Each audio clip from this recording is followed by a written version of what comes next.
हे आपल्या गाई ह्या ठिकाणी चरतात बघा। ही समोर आली ती ही मैनी आहे, तिच्या पाठीमागं जो आहे तो गोलू आहे, ही कारवड आहे ती लक्ष्मी आहे, तिच्या बाजूला ती गौरी आहे, ती राणी आहे आणि पाठीमागं सोनी आहे।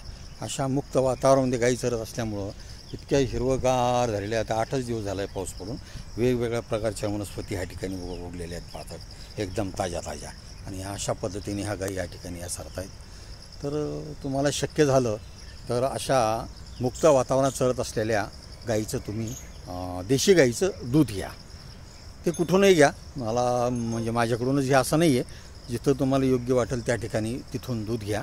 कारण हे जे दूध आहे हे तुमच्या मुलाबाळांच्या आरोग्यासाठी, तुमच्या घरातल्या म्हाताऱ्या माणसांसाठी, तरुण मुलांसाठी, मुलींसाठी अतिशय उत्तम असं दूध आहे। या दुधामध्ये कंटेन्स फार चांगल्या प्रकारचे असतात आणि अतिशय चांगल्या प्रकारचं दूध हे अशा